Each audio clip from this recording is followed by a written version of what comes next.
From chaos to calm in the bustling heart of London, 25-year-old Jessica Jackson was known for one thing: her wild lifestyle. Clubs, late-night parties, bottomless cocktails, and impulsive spending were the rhythm of her existence. She had everything money could buy, except one thing: peace. Jessica had never learned how to cook a meal or tidy a room, and she didn't care.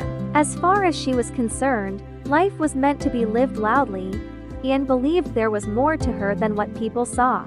But behind the glittering smile was a young woman shaped by loss. Jessica had lost her mother when she was barely 5, and her father, Mr. Jackson, a powerful and influential politician, had buried himself in ambition ever since. The warmth of parental love had long eluded Jessica, and the emptiness had festered into rebellion. Her only real support came from her best friend Martina. Martina was the calm to her chaos, always there to lend a hand, offer advice, and patch her up when the world seemed too loud. She loved Jessica like a sister and believed there was more to her than what people saw. Mr. Jackson, tired of Jessica's constant appearances in tabloid scandals, issued an ultimatum: change your ways, or I'll marry you off to someone of my choosing. Jessica laughed it off until she realized he was serious. Meanwhile, across town, 28-year-old Henry Daniels maneuvered his yellow taxi through the busy London streets. Once a pampered son of a wealthy businessman, Henry's life had taken a sharp turn when his father sent him out to learn the reality of the world. Stripped of luxury, Henry had spent the past year working hard, living humbly, and discovering a new kind of strength. He had traded 5-star hotels for shared apartments and sports cars for his dented but reliable taxi. Despite the struggle, Henry remained grounded, kind, and optimistic. He hadn't just survived, he had grown. It was this resilience that caught the attention of Mr. Jackson, who was quietly searching for someone who could influence his daughter for the better. Mr. Jackson hired Henry not just as a driver, but as a live-in bodyguard to keep an eye on Jessica and, hopefully, rub off on her. Henry was reluctant, but the pay was good, and he was promised an exit clause after 3 months. From the moment they met, sparks flew, but not the good kind. Jessica found Henry annoying, nosy, and far too opinionated. Henry, on the other hand, found Jessica shallow, entitled, and exhausting. Their daily routine was a series of arguments, silent treatments, and sarcastic jabs. But something strange began to happen.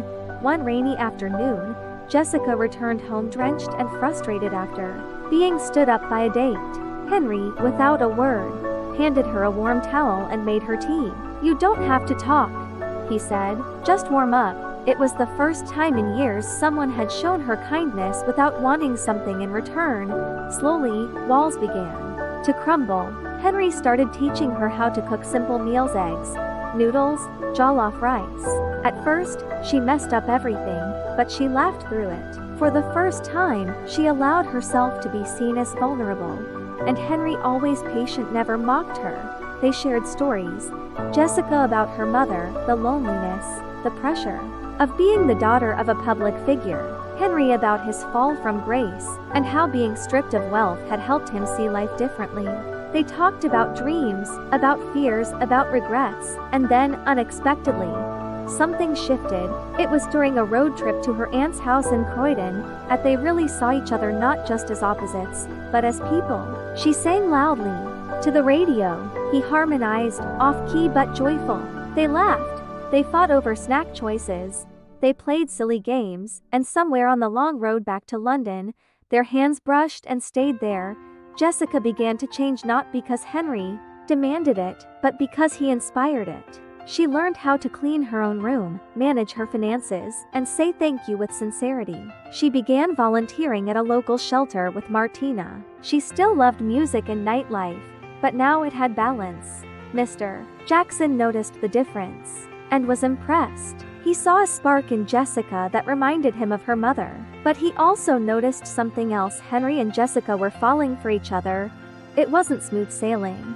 There were fights, moments of insecurity, and doubts. Jessica feared she wasn't good enough for someone like Henry, while Henry struggled with his pride, wondering if loving her meant going back to a life of privilege he had fought to escape. But love has a way of cutting through confusion. One evening, as the sun dipped over the Camden town, Henry turned to Jessica. "You were fire when I met you," he said, "wild and uncontained. But now I see the warmth behind the flame." Jessica smiled. "And you were my pause button, my reminder that life isn't just about speed, but direction." They kissed not as opposites, but as equals. Two people who had collided by fate, clashed by design, and healed by love. And in that moment, London buzzed on, unaware that in one small apartment, two stubborn hearts had finally found home.